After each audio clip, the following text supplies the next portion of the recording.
The invitation arrived on an evening like any other, tucked neatly under the door, as though it had slipped from some invisible hand.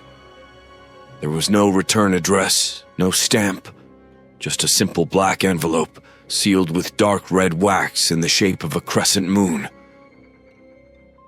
Lucille Marlowe stared at it for a moment before picking it up, an inexplicable chill running down her spine. She wasn't alone. All across the city, others received the same strange missive. Businessmen, debutantes, poets, and paupers all found that unmistakable envelope waiting for them, as if it had been delivered by the wind itself. And each one, upon opening it, discovered a card within. The card was elegant, with gold filigree and intricate scrollwork curling across its edges. In the center, written in looping, graceful script, were the words, "You are cordially invited to Le Bal des Ombres, the Masquerade of Shadows. Tomorrow night, when the clock strikes 8, don your finest attire, and let your mask conceal what the world cannot see. The dance of eternity awaits." There was no location mentioned, but somehow, every recipient felt drawn to a place they had never been, yet inexplicably new. An old manor, forgotten by time, hidden in the farthest reaches of the city's ancient quarter. It was a place whispered about in local lore. La Maison des Murmures, the House of Whispers. Lucille had heard of it, of course. Everyone had. No one knew who had built the mansion or how it came to be abandoned. Some said it was cursed, that it had been the site of unspeakable tragedies. Others said it wasn't abandoned at all, that it merely waited for the right moment to open its doors again. That night, as Lucille lay in bed, she clutched the card tightly, unable to shake the feeling that something was pulling her toward the masquerade. She wasn't a woman prone to superstition, yet the words on the card seemed to pulse with a life of their own, beckoning her. What harm could there be in attending? After all, it was only a ball, a night of mystery and excitement, perhaps a chance to escape the mundane routines of her life. Across the city, others like her were wrestling with the same decision. Some tossed the invitation aside, others clung to it like a secret. By morning, though, any doubts or hesitations had faded, replaced by a singular desire to attend. The following evening, Lucille dressed in her finest gown, a deep crimson silk that shimmered like blood in the light of her lantern. Her mask, an ornate piece adorned with feathers and gold, covered her face, transforming her into a vision of mystery.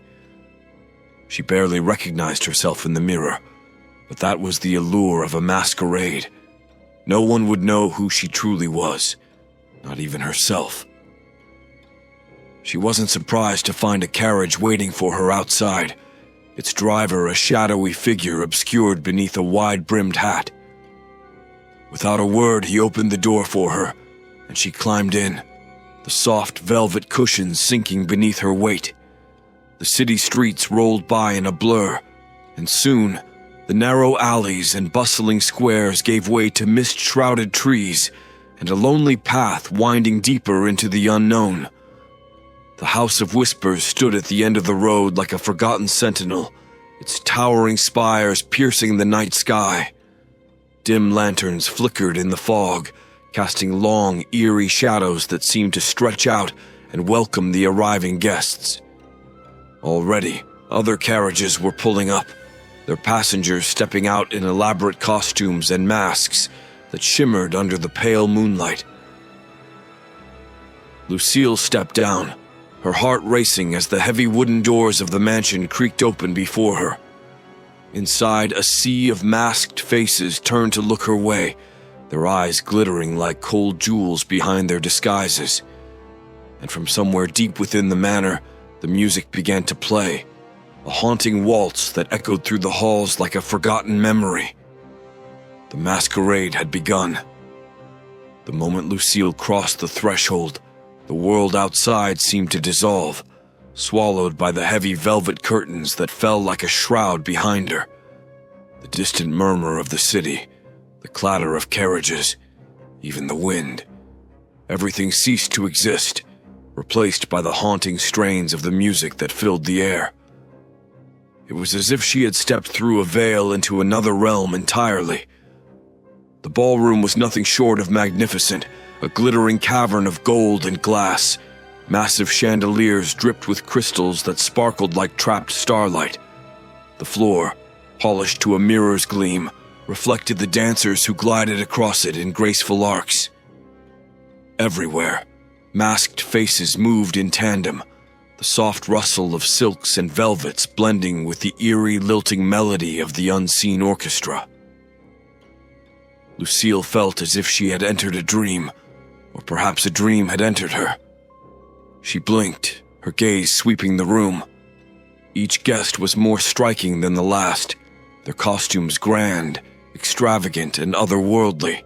Peacocks with shimmering tail feathers, skeletons adorned in jeweled cloaks, creatures half human, half beast, all moved as one in an endless waltz. Yet despite the extravagance, something was amiss. The air felt thick, like the moment before a storm breaks, charged with an unspoken tension. As Lucille stepped deeper into the room, she noticed it. A subtle flicker, like a ripple on the surface of a still pond. The guests' faces, their masks, they didn't always seem to match. For a fleeting moment she swore she saw them shift, their eyes widening in panic, their mouths twisting in silent screams. But just as quickly, the illusion vanished, and they were dancing once more, their masks serenely fixed in place. Her pulse quickened. Was it the dim candlelight playing tricks on her? Or had she glimpsed something beneath the surface of this extravagant facade? The floor beneath her heels felt strange too, like it was moving, undulating just beneath her feet. She paused and looked down. The marble seemed solid, but for the briefest second she thought she saw faces beneath it, swirling, watching her from below like creatures trapped beneath ice. Lucille gasped and stumbled back, her breath catching in her throat.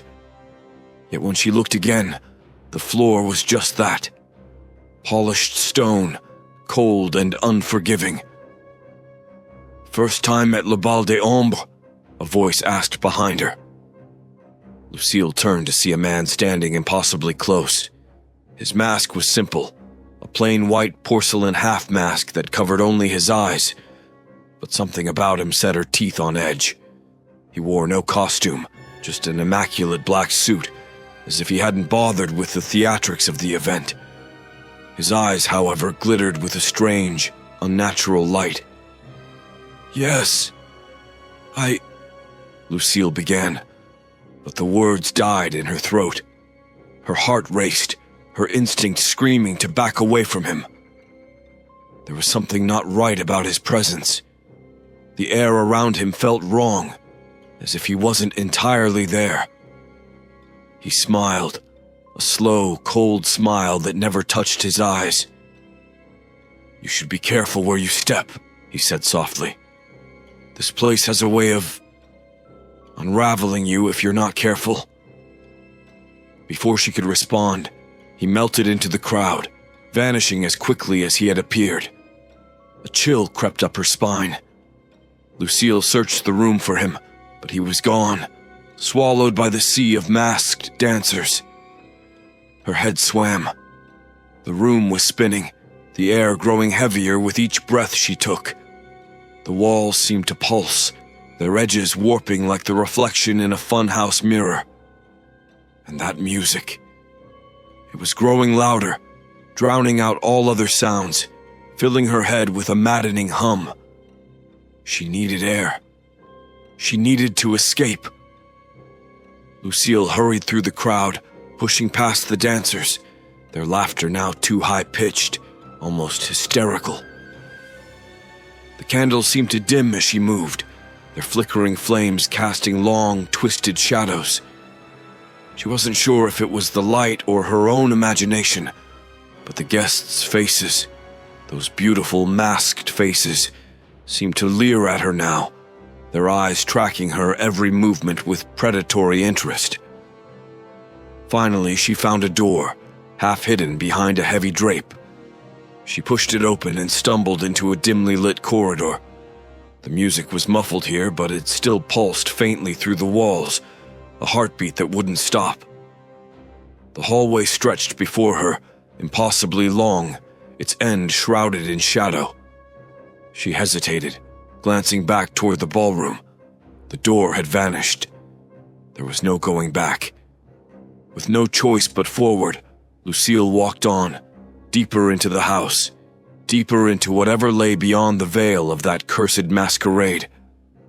Lucille's footsteps echoed down the endless hallway, the sound swallowed by the oppressive darkness that seemed to thicken the deeper she ventured. The corridor twisted and turned in ways that made no sense, its angles sharp and wrong. Her pulse pounded in her ears, but no matter how far she walked, the door back to the ballroom was gone. Only shadows awaited her, stretching long and sinister across the floor. The walls were lined with mirrors, old and tarnished, their surfaces smudged with time. As she passed, she caught glimpses of herself, warped reflections of her face, her gown, the feathered mask. But something about those reflections was off. They lingered too long after she passed, watching her with eyes that were not quite her own. Her breath quickened. Lucille paused, staring at the nearest mirror, her heart hammering in her chest. In the glass, her reflection stood still, staring back with cold, dead eyes. A tremor ran through her. She lifted her hand slowly, fingers trembling, but the reflection did not move. It simply watched, silent and sinister, as if it knew a secret she had yet to uncover. She backed away, but the mirrored figures lined the hallway, dozens of them, each one twisted just enough to be wrong, smiling when she wasn't, shifting their heads slightly when she stood still. And from the corner of her eye, Lucille thought she saw one step forward, breaking free from its glass prison. A strangled gasp escaped her throat as she turned to flee, only to find herself face to face with a guest. A masked woman stood before her, dressed in an elaborate gown of gold and black, her mask adorned with shimmering gemstones. Lucille hadn't heard her approach. "Oh, forgive me," the woman said, her voice light and airy, though something in it sent a chill down Lucille's spine. "I didn't mean to startle you." Lucille's throat tightened. She couldn't shake the feeling that the woman had been watching her for far longer than a moment. The mask was beautiful, but behind it, the woman's eyes gleamed like polished glass, empty, hollow. "I was just looking for a way back to the ballroom," Lucille murmured, her voice unsteady. The woman tilted her head ever so slightly, her smile widening beneath the mask. "Back?" she repeated, as if the word itself amused her. "Why, darling, there is no back. You're already where you belong." Before Lucille could respond, the woman stepped closer, too close, her breath cold against Lucille's skin. The mask seemed to pulse with a life of its own, its gemstones glittering with an unnatural light.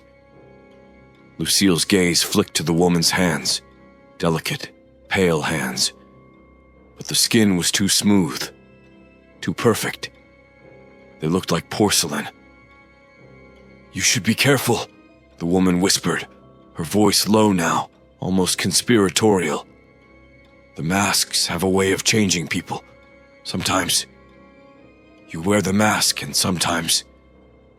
She trailed off, her fingers brushing lightly against Lucille's arm. "It wears you." Lucille pulled back, heart pounding in her chest. I need to go," she stammered, stepping around the woman, her eyes scanning the hallway for any sign of escape. The woman's laughter followed her, soft and musical. But there was something hideous lurking beneath the sound. As she hurried down the corridor, Lucille could feel eyes on her, dozens of them. From behind every mask, every mirror, something was watching, waiting. The hallway stretched on, winding deeper into the heart of the mansion. But the shadows seemed to follow her, growing darker, thicker, more suffocating with every step. Her mind raced. How long had she been wandering? Minutes? Hours? Time felt slippery here, like it no longer obeyed the rules she knew. And yet, the music from the ballroom still echoed faintly through the walls, like a tether to the world she had left behind. But was it the same world? Or had she crossed into something else, something twisted and broken, where the masks were no longer just disguises? The corridor ended abruptly at a door, massive and ancient, carved with strange symbols that twisted like serpents across the wood. Lucille hesitated, her hand trembling as she reached for the handle. Behind her, the faint sound of footsteps echoed in the distance, soft, shuffling, growing closer. With a breathless surge of fear, she pushed the door open and stepped inside. The room beyond was dimly lit by a single flickering candle, casting long, dancing shadows across the floor. It was a small chamber, circular, the walls lined with masks, hundreds of them, all staring down at her with hollow eyes. But these weren't like the masks worn by the guests. They were crude, ancient things, their features twisted into grotesque expressions of pain, fear, and madness. Some looked almost human, while others were barely recognizable as faces at all. Lucille's stomach twisted with dread as she stepped further into the room. The air was thick, oppressive, as if the walls themselves were alive, watching her. And in the center of the room stood a single pedestal, draped in crimson silk.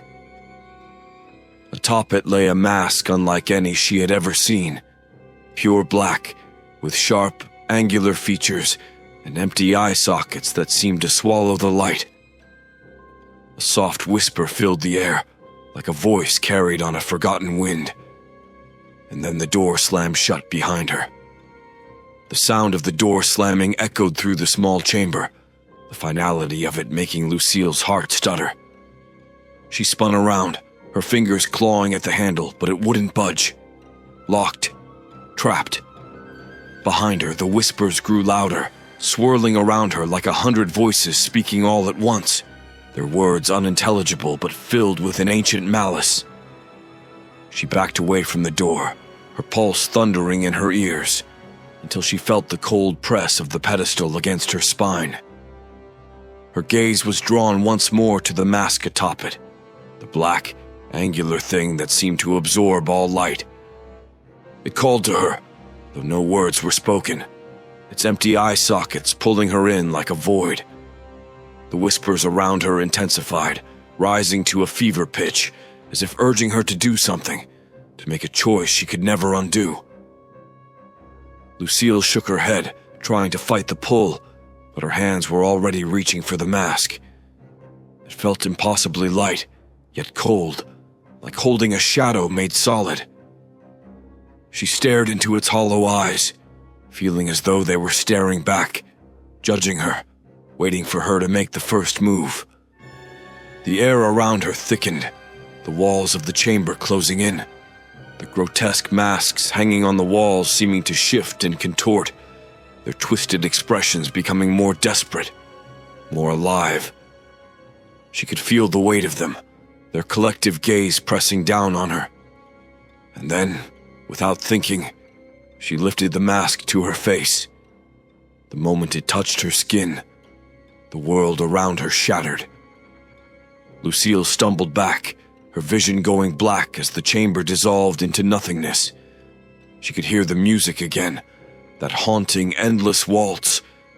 But now it was louder, closer, like it was inside her head, pounding against her skull with every beat. When her vision returned, she was no longer in the chamber. The ballroom stretched out before her, vast and endless, its mirrored floor reflecting the dizzying swirl of masked dancers. But something was different. The air was colder, the light dimmer, the shadows deeper. The guests moved faster now, their movements frantic, fevered, as if they were no longer dancing for pleasure, but out of necessity. Their once graceful waltz had turned into a macabre display of desperation, their feet never still, their bodies never resting. And Lucille was among them. She felt herself moving, her body no longer her own, carried along by the relentless pull of the music. Her feet slid across the floor in perfect time with the melody, though she didn't know the steps. It was as if the dance had become instinct, a part of her very being, and stopping was no longer an option. The masks of the other dancers had changed too. Where once they had been elegant and refined, now they were grotesque, monstrous. Eyes bulged unnaturally from behind the masks, teeth bared in permanent snarls. And the faces beneath, if there were still faces at all, were twisted, contorted in agony. Yet they danced on, their bodies moving in a frantic rhythm that never slowed.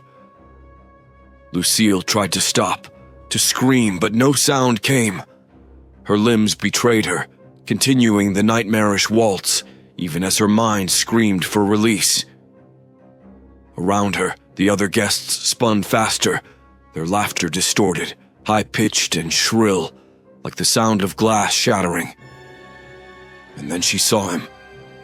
The man from earlier, the one in the plain black suit with the porcelain mask. He stood at the edge of the dance floor, watching the scene unfold with a chilling calm. His eyes gleamed with that same unnatural light, though now they seemed to burn with something darker, something ancient and cruel. Lucille's body jerked and twirled, pulling her closer to him with every beat of the music. He watched her approach, that cold smile never wavering. When she was mere feet away, he stepped forward, his presence like a black hole, drawing her in. "Welcome to the dance," he murmured, his voice soft and smooth, but beneath it was the edge of something sharp, something deadly. "You'll find it's hard to stop, once you've begun." Lucille's eyes widened in horror. She opened her mouth to speak, to beg for release, but no words came. The mask, the cursed black mask, felt like it was tightening around her face, fusing to her skin, suffocating her. The man reached out, his gloved hand brushing her cheek. "Don't worry," he whispered. "You'll get used to it. In time, you won't even notice the pain." With that, he stepped back into the shadows, vanishing as though he had never been there at all. And the dance continued. The music swelled, louder and louder until it was all Lucille could hear. The floor beneath her feet seemed to spin, and the mirrored walls reflected not the dancers, but writhing shapes, their faces twisted in terror, their mouths open in soundless screams. The others were trapped, just like her. Forever dancing, forever spinning, never stopping. They had become part of the masquerade, their souls bound to the music, their bodies mere puppets in a grotesque ballet. And now, so had Lucille. She could feel it in her bones, in her very soul. The dance would never end. Not for her. Not for anyone. The masquerade of shadows had claimed another victim. The endless rhythm of the waltz echoed in Lucille's mind, a constant, relentless beat that kept her body in motion. Hours, days, time had lost all meaning. There was only the dance. Her muscles burned, her feet screamed in agony, yet she could not stop. Every attempt to slow, every fleeting thought of escape was met with a sharp, invisible force that dragged her back into the grotesque rhythm. It was as though unseen strings were pulling her, forcing her to continue this torment. The ballroom was no longer recognizable. The once opulent chandeliers had dimmed, their lights flickering in and out like dying stars.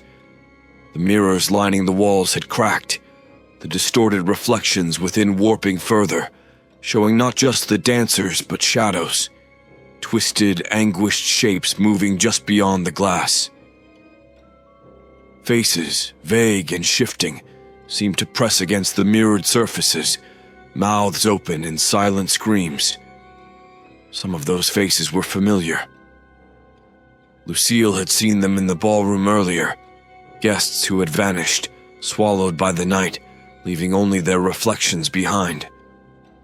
The other dancers around her had deteriorated.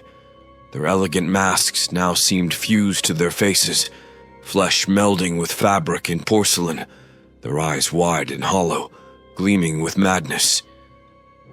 She could hear their strained breaths, hear the labored sounds of feet that could no longer bear the weight of the endless waltz. Some had collapsed, their bodies crumpling to the floor in twisted heaps, but even then their hands twitched, their legs spasmed, as if they still tried to dance, even as their bodies failed them. Lucille's heart pounded in her chest. She could feel it now, the pull of the mask growing stronger, tighter.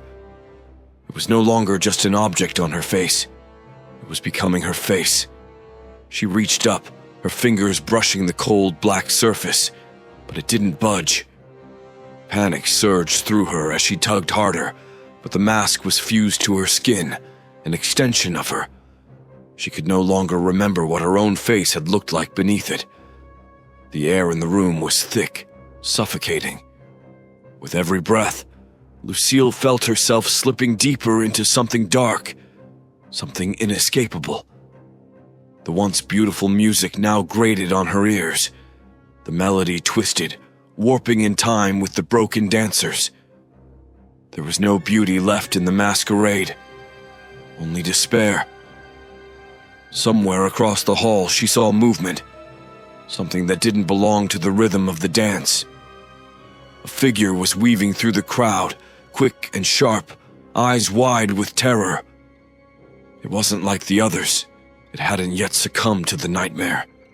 It was a woman, her gown tattered, her mask broken and hanging loosely from her face. Lucille's heart leaped. Another who was still fighting. The woman stumbled as she approached, her breath ragged, eyes wild with fear. She clutched at Lucille's arm, her grip desperate. "We have to get out," she gasped, her voice cracked from exhaustion. It's feeding on us. The longer we stay, the less of us there is. We have to go, now, before we become part of it." Lucille tried to speak, but her throat was dry, her voice lost in the void. The woman tugged at her arm, pulling her toward the edge of the ballroom, where the shadows were darkest, deepest. "The mirrors," the woman whispered frantically. "They aren't just reflections, they're doors. I've seen people vanish into them. I think it's the only way out." Lucille hesitated, her eyes flicking toward the cracked mirrors. The faces trapped within seemed to writhe and moan, their mouths opening in silent warning. Every instinct told her to stay away from them, to flee. But where else was there to go? The ballroom had no end, the dance no mercy. There was no exit, only the darkness and the mirrors. The woman pulled harder, her eyes pleading. It's now or never. With one final glance at the decaying dancers, Lucille nodded, her feet dragging her toward the nearest mirror. The woman reached out to touch the glass, her fingers trembling, and for a brief moment, Lucille saw the surface ripple, as though the mirror were made of water. Beyond the rippling glass, she caught a glimpse of something else, something that wasn't the ballroom. But just as they were about to step through, a bone-chilling voice rang out, freezing them in place. "You can't leave," the man in the black suit whispered, his voice slithering through the air like smoke. He was standing just behind them, his porcelain mask still pristine, still expressionless, though his eyes glowed with a dark, malevolent fire. "The dance isn't over," he said softly, stepping closer, his presence cold and suffocating. "And it never will be." Lucille's heart dropped into a pit of despair as his hand stretched toward her, and in that moment, she realized what the others had become. Not just dancers, not just victims. They were shadows, echoes of despair, forever trapped, forever dancing. The man in the black suit took a slow step forward, his gleaming eyes locking onto Lucille's. The woman beside her froze, her breath catching in her throat, her fingers still trembling against the surface of the mirror. The air around them seemed to thicken, pressing in from all sides, suffocating in its weight. "You don't belong in the world anymore," the man said softly, his voice wrapping around them like a coil of smoke. "The mask has already chosen you. There is no escape. Only the dance." Lucille's heart pounded in her chest, her mind spinning with panic and desperation. But deep inside, there was a spark, a flicker of resistance that refused to be extinguished. No, she couldn't let this happen. She couldn't become another hollow puppet, another lost soul condemned to an eternity of suffering. With a sudden surge of defiance, Lucille pulled free from the woman's grasp and lunged toward the mirror. Her hands pressed against the cold glass, her reflection staring back with wide, terrified eyes. The surface rippled again, the warped face beyond twisting in agony. But this time, Lucille pushed harder. The glass bent beneath her fingers like soft, yielding fabric, and for the briefest moment, she felt a cold wind from somewhere beyond, as if the mirror led to a place outside this nightmare. The man's voice rang out again, cold and sharp. "Stop!" But Lucille was done obeying. She turned, grabbed the woman's hand, and with a final desperate shove, they both plunged through the mirror. For an instant, the world was nothing but darkness. A void, cold and vast, swallowed them whole. The ballroom vanished, the music silenced. Lucille's body felt weightless, drifting through the black like a leaf caught in a winter storm. She could feel the woman's hand still gripping hers, but it was weakening, fading as though being pulled away by some unseen force. "No!" Lucille gasped, trying to hold on. "Hold on!" But the woman was already slipping. Her voice, faint and distant, whispered one final plea. "Don't forget us." And then, she was gone, pulled back into the void, lost to the shadows forever. Lucille's breath caught in her throat as she tumbled forward, out of the dark and into something new. She hit the ground hard, gasping for air, the cold bite of stone beneath her hands. She blinked, her vision blurred, her body aching, but she was alive. She was alive. The room she had landed in was small, the walls crumbling with age, lit by a single flickering candle. The mirror behind her stood intact, its surface once more solid, reflecting her weary, battered form. Lucille stared at it, half expecting the man in the black suit to emerge, but no one came. There was only silence. She stumbled to her feet, her legs shaking beneath her. Her hands flew to her face, trembling as they touched the mask. It was still there, fused to her skin like a second layer, cold and unmoving. But now, with the ballroom behind her, she felt its power weakening. Her fingers dug into the edges, and with a cry of pain, she tore it free. The mask fell to the ground with a hollow clatter. Lucille gasped, her face burning, but she was free. For the first time in what felt like an eternity, she was free. She looked around, her breath ragged, trying to make sense of where she was. The walls were ancient, covered in dust and cobwebs. The floor cracked and uneven. This place, this crumbling ruin, it wasn't part of the grand mansion she had entered. It was something older, something forgotten. And then she saw it. The door. At the far end of the room, a heavy wooden door stood slightly ajar, a faint breeze slipping through the crack. Beyond it, Lucille could hear something distant, a sound she hadn't heard in what felt like lifetimes. The rustle of trees, the song of birds, the world outside. With a final shaky breath, she walked toward the door. Her body ached with every step, her mind still reeling from the nightmare she had barely escaped, but her heart was steady. The ballroom, the masks, the dance, they were behind her now. She stepped through the door and into the cool night air. The world outside was still, peaceful. The stars above gleamed like distant beacons, and the moon bathed the landscape in soft, silver light. The mansion was nowhere to be seen. Only a small, crumbling structure behind her, covered in vines, long abandoned to time. Lucille stood there, breathing deeply, letting the reality of her freedom sink in. But even as she did, she knew she wasn't truly free. The others, the souls trapped inside, still danced.